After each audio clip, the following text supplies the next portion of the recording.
Ms. Hernan, automatic, I'm sorry, I can't think of that. Superior. Superior, there you go, thank you. Superior sprinkler service was out there, as well as Bureau Veritas. And the person who is in charge of Bureau Veritas as far as the fire inspection is concerned was Mr. Herschel. He was out there. And so we all did the water pressure test. Basically, we saw the reading, which was at 60 PSI, and then we did two types of tests. We did a flow test from the 2.5 outlet orifice for the hydrant, and that gave us a low reading somewhere around 10. Then we did another test, and by that time the mayor had came out there, and we did it this time from the steamer, which is the bigger portion of the fire hydrant, the front portion. We opened that up. And that's what the fire department uses. That is what we use when we have to connect to the hydrant. And it went from 60 PSI down to roughly 2 or 0. So we already see from a firefighting standpoint, the water pressure is not there. We do not have adequate water flow in order to do firefighting purposes.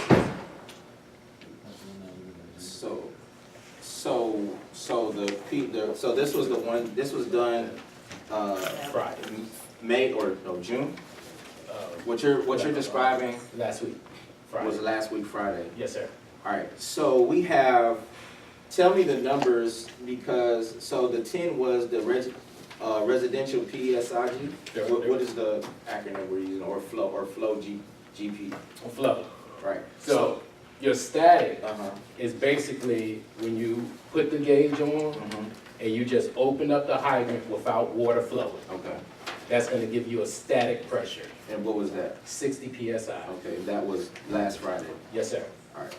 The reason why I asked this question, and I guess the mayor will get us to where we're trying to go.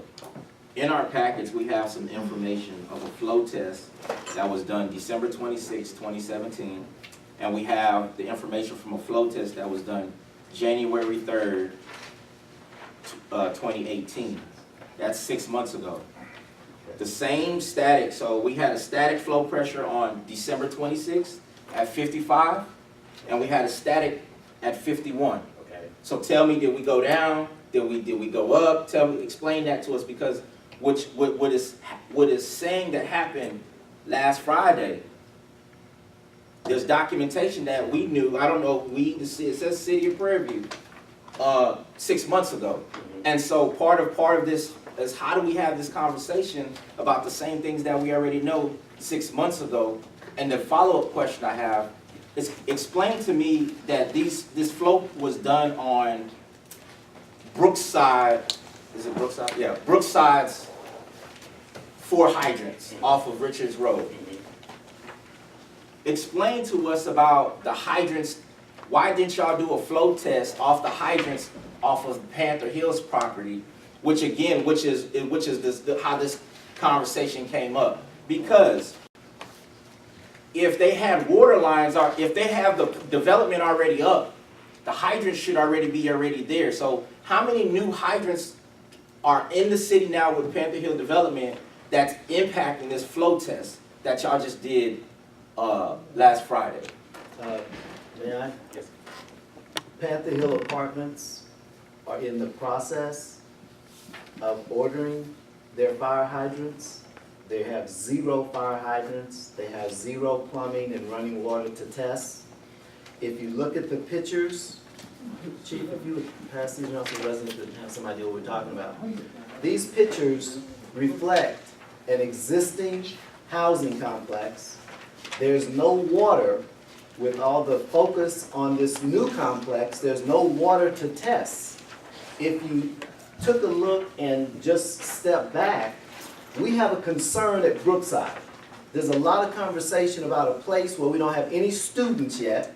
It has no water, it has no fire hydrants, and we're busy talking about a problem that doesn't exist for them. Yet we've got about 300 students living over here that you should be focused on. And if you look at it from what we're checking, you were on council when this place was built and approved. It is not fire hydrant safe right now. So when you start talking about what the mayor should do in his 2 years, you're going on 8. And if the new place wasn't being built, we wouldn't even know there was a problem over there. That's scary to me, but you're not focusing on that. If you get off of me and get on to keeping our residents safe, this thing is listed on the university's housing approved, well, I won't say approved, but to let parents know that this place is here. And we're not talking about what we're gonna do to make it safe. You're focused on a place across the street that has no concern, issues, or liability yet. This one has 300. What council are you gonna do to eradicate this situation? My job, once I found out, roughly a little over a week ago, was to bring it before you. It's in front of you. It's your responsibility to address it. What, Councilman, Ms. rolling it up, what do you plan to do? Mr. Mayor, the document said that you knew about this prior to last Friday, which is what I'm talking about. No, I The water- didn't. No, I This didn't. this flow test that's dated December 26, 2017, another flow test dated January 3rd, 2018, shows similar numbers that was done by the city of Prairie View. No, it wasn't done by the city. That was witnessed by city employees, which report to you on Public Works. No. And so, They- it says it right here. I know what he wrote. Assistant Chief, Fire Chief Bordeaux was there and witnessed this. He's including even our assistant volunteer fire chief as a city official or city No, it employee. says Mr. Glover and 3 others. Glover was there. I saw this report for the first time about a week ago. I called an emergency meeting last week, and now we're here to address it. So what is gonna be done about an imminent problem? Councilwoman Williams. Chief Bordeaux, will you, share with the council what you shared with us in EDC about, putting out, when you come to put out a fire, you don't necessarily use the fire hydrant and how that process works? Basically,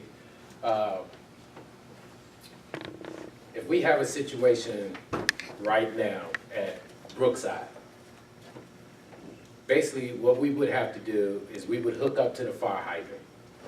If the fire is a big enough fire where it involves one or more than 1 or 2 buildings, we would have to call additional resources in. As soon as you open up that fire hydrant that you are hooked up to, you're gonna lose pressure. It's not there. So basically, we would call in tankers. We call them tenders. These are other apparatus, fire apparatus that hold more water than what a regular pumper would hold. Does the city of Prairie View have one of those? Yes, we do. How many? We have one tender, and it holds 3,000 gallons, and basically, it has a dump tank on it where basically 2 firefighters would grab it, stretch it out, and it almost looked like a big square swimming pool. And then your truck would just dump all this water in there, and that truck would leave to go fill up while another truck would come and dump their water in there. And that's basically where we would draft into another pumper and start fighting the fire. And it goes to fill up where? It goes to a fire hydrant to And if fill the up. fire hydrant goes down like this, it can't fill up. That's We why have we're here, problems. Councilman Wallace? Yes, only thing I'd say, I think the council does have particular concern for Brookside, because obviously if it's not working right, then obviously students are affected. But I think also part of the council's reasoning is because we don't want the same issues happening with Panther Hills going forward, which is why whenever, we ask for plans, what was, the fire sprinklers, the city engineer report, it is so that, as we get the issue resolved with Brookside, that when Panther Hills comes, we're not going through the same thing, because we now went through a proper procedure to make sure that everything seems fit. Okay, point well taken. We have an emergency situation at Brookside now. What are we gonna do? We've got a gas station on the corner with a commercial washer dryer situation. Sparks, things can happen. What is council considering, if anything? Right now, you have the 4 fire hydrants that were tested for this flow, which is on Richards Road. Richards Road on the street on Brookside. Mhm. That's the one that has the low pressure, That's where our main water line is. where our main, where the main water line is. Mhm. What I continue to bring up is that the new development or any existing development, the cricket field's gonna need water. That's still we still talking about the same line. The question is, when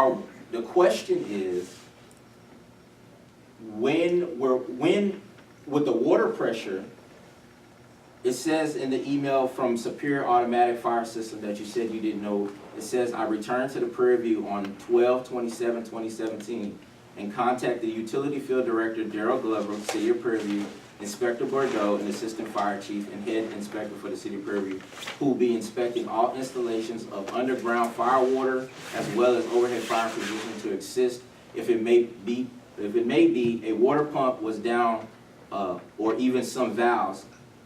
When we talk about the water flow or pressure Mhm. from December, you're saying you just Hold on, we have to, go ahead. you just found out about this when you brought it to our attention May 30th. So that means Mr. Bordeaux or Mr. Glover did not communicate to you, which was dated in the email documented on 12/27/2017 about this issue. And the reason why I bring up the issue is that irrespective of just Brookside,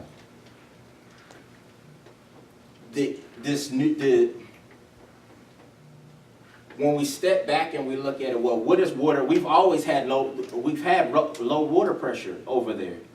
So when you bring in another development that you're saying that in the email that it's going to cost $150,000 to put in the same force main water pressure system to get the water pressure up to where it needs to be, we're using it as Brookside, but again, in the emails it says that the same water pressure, so we had complaints for the last 6 months from Brookside? This is, if you look at the picture shows that this is on city easement side of Brookside's fence. Correct. And you have a bunch of Brookside apartments in the background. The issue is currently the city is not getting the pressure to these fire hydrants to keep businesses, residents in that area safe. That's a simple issue. It has nothing to do with, in other words, across the street, because it was just an agriculture field before, they'll be doing like anyone else does, coming under the street to connect to a line that doesn't work for our existing residents. With the conversation. The conversation, if you look at last meeting and the questions, it says, discuss, consider, and take action regarding fire hydrants, water pressure, and water systems in the city, and any action to remediate any public health or safety issues on the same. Mr. Mayor. That's the issue that's Yes, before, that's this is correct. the agenda item. Correct. The issue on that development is that we need a water pressure, we need the system over there. Over where? The same above ground water tower that I talked to you about 4 or 5 months ago. So again, when we talk about adding new developments over there or adding any more homes, city infrastructure that I sent you in the email that talked about you needed an above ground or underground water storage tank for this same reason. And so the information I got from reading the emails and from what you've given us is that we need to make a decision. The decision on what? Based upon just reading emails, or is there a plan that you have that you're going to give to us that's saying, hey, here's what, since I've been having all these meetings, this is what I come up with. Let me just read something and we'll continue. I'm sorry, I'll get right to you. If you look at section 9 of the city's charter, it says duties of the council. Item H, provide for a sanitary sewer and water system and require property owners to connect their premises with said water and sewer systems and provide, etc., etc. Item I, provide for water, sanitary sewer, and garbage disposal, set fees, etc. Councilman, you're constantly asking me, what am I gonna do about water and sewer? Your duties as a councilman say that is your charge. So you tell us what your plan is and stop asking me to do your job. You were equally elected like I was, so what is your plan?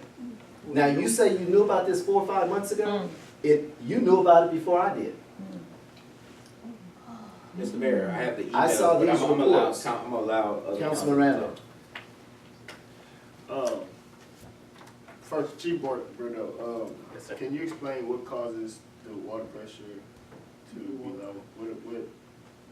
What causes that to happen? It can be a different source of variables that can affect that. You can talk, if you have XYZ amount of residents that's using the water system at the time, early in the morning or something like that, you can have a significant loss of pressure. I don't know what time, as far as the time of day when that flow test was done, but if it was during the evening, when people are home and using up the water system and everything, maybe that might have been it. Maybe a valve might have been halfway off. That's, Public Works. I wish Mr. Glover was here. But there are different variables, but piping size, all that. So, I think, just based on this, I think our discussion is kind of misguided right now. And Mr. Mayor, I'm gonna agree with what you said. The problem has been presented at this point. There's a real life problem. I don't think now is the time to get hung up on what could have been done 5 months ago, or what we could have done. We know what we know today, and so my question is this conversation an opportunity for us to develop the plan, or do we have options to figure out what the best course of action are to choose from? If so, because for me, I wasn't at the meeting last week, so I did not receive that information. So do we already have an idea of what we can do to alleviate the problem? And if so, can we have the discussion around that instead of what may be the issue, or what may have caused it, all of that? All of that's irrelevant right now, because right now, if a fire breaks out at Brookside, we won't be able to put the fire out.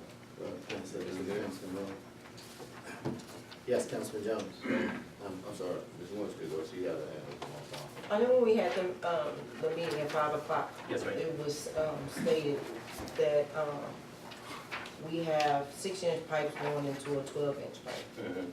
And Mr. Glover informed us that when that happens, the 12-inch pipe could possibly get air in it because you don't have a bunch of water going through a 12-inch pipe, and maybe you can speak to that. Yes, ma'am. So is that our problem in that area with the water pressure? Because you have 2 6-inch going into a 12? I mean, what would be a suggestion as for the resolve that we can do for tonight? I mean, we presented with a problem, it's a problem we gotta take care of. So what can we get started, approve tonight to make sure that those people's kids are safe over there in the area, as well as the people who operate the store and people that go watch the Councilwoman Williams, I'm going to speak from a firefighting standpoint, however you want to do it. and then I would ask Mr. Byron to come up and speak on the public works side.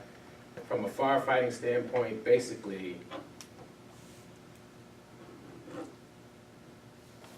we need the water pressure to be maintained at XYZ amount of pressure How we do at it. all times. Now, I could call Mr. Glover, Public Works up, call the mayor, it don't matter. Bump up the pressure from the city tower so that we can have more pressure for our hydrant. Problem is, you start busting people pipes in their house, and you're probably gonna, you might end up busting the pipes underground. So we can't just increase pressure if you don't have the piping to support it as far as, I need gallons per minute. I need an XYZ amount of gallons of water so I can successfully put out a fire. So we need a pressurized system in place, if possible, that will maintain the pressure, the significant amount of pressure, so that we can always have the GPM. Regardless if you put in the piping, regardless if you increase the size, you still need pressure to do what you need and to keep the GPMs that you need. Okay, my second question is, how often is this fire hydrant, tested?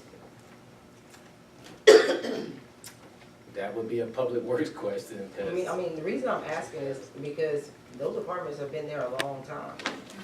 And so my thing of it is, if it didn't have water now, did it not have water then?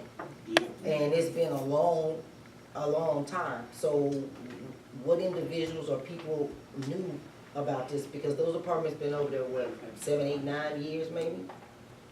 Possibly? we have, Okay. I've used that fire hydrant to fill the trucks up, because it was nearby. And how long did it take? It took a while. The reason why we use those fire hydrants, because the one that was in front of, the fire station was not, was not working at the time. And so we would always go on Richards Road just to fill up the fire, trucks. But, yeah, Is that working now, Chief? oh, yeah. The one in front of the fire station? Oh, yeah. Yes.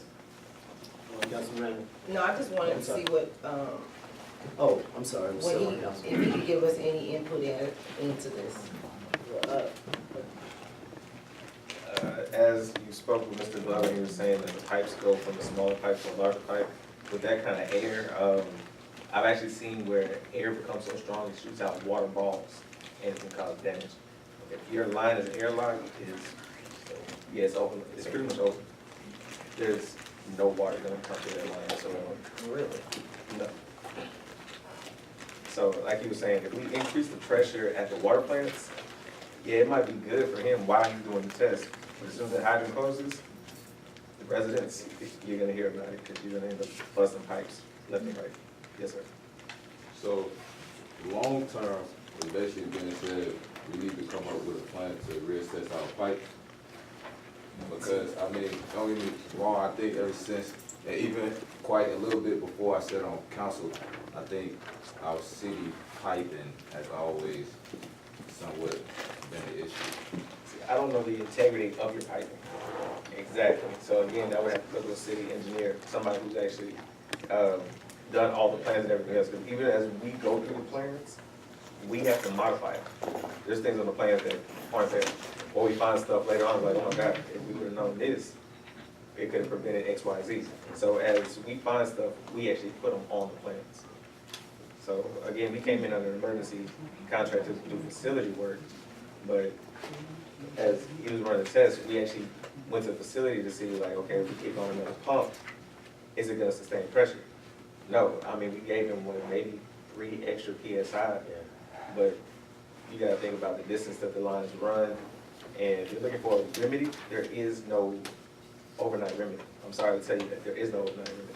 It can go from increasing the size of the pipes all the way to that point. Because if you have a 6-inch discharge, if you have a 6-inch discharge leaving this plant, think about how far it has to run. He was with us today, so from City Hall and run it all the way down Business 290 to bring it up Richards. That's how far the water has to travel. So as an example would be, so a solution to would be if we either did an above-ground storage tank or underground storage tank on that side of, on the area of town. Theoretically, I can't recommend anything, but I can tell you what I've seen in my 9 years of doing this. I've seen other places use a repressurization station, which is similar to a ground storage tank. It's above ground, and it just has booster pumps. So the amount of distance that it must travel, yeah, the pressure is going to decline, but when it gets to that station, from there, it's repressurized, and it feels the same pressure throughout the whole thing. So when we're out there and y'all, and I guess they did the flow test the 3 times, were y'all out there all 3 times or just this last time? I wasn't there the last time.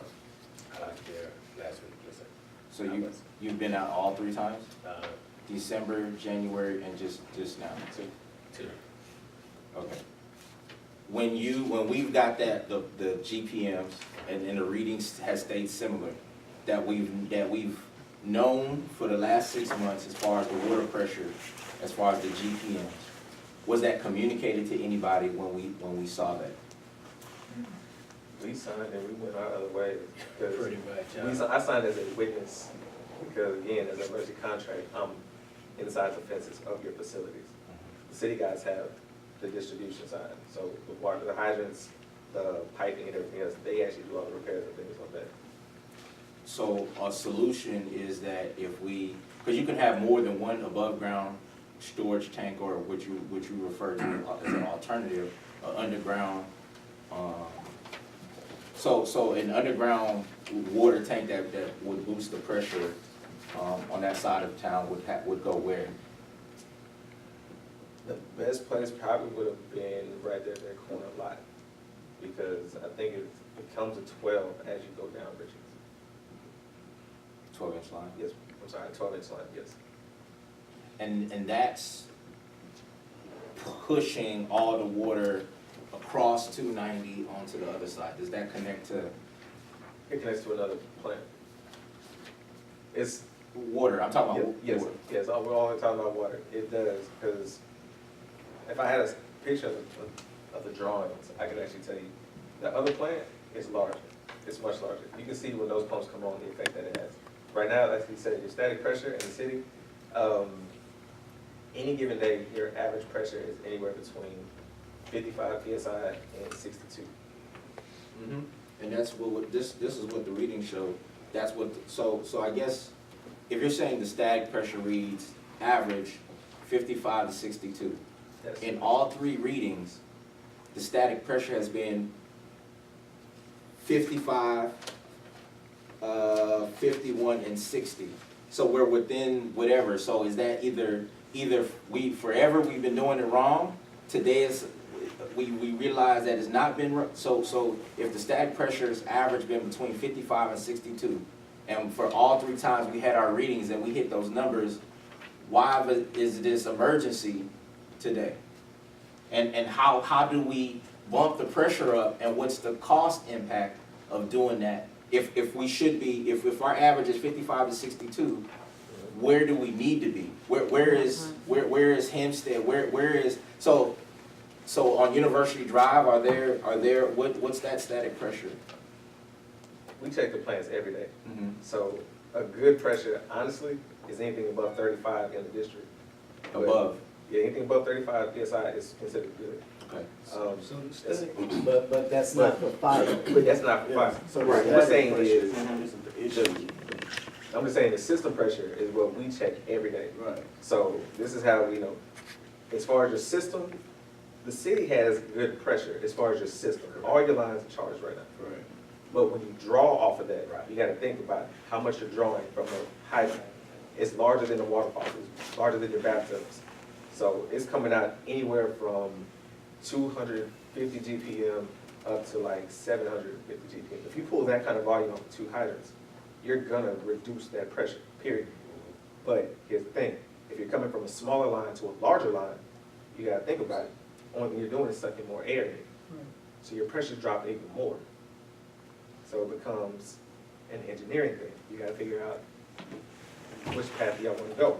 Do you wanna add larger piping, or do you wanna add a new infrastructure to increase the pressure down the line? And for council tonight to make a decision to go forward, and I'm sorry, I don't wanna misspeak or to go out of my place, but I don't know what the problem is for y'all to go ahead and make a decision on. Does anybody know what is the problem?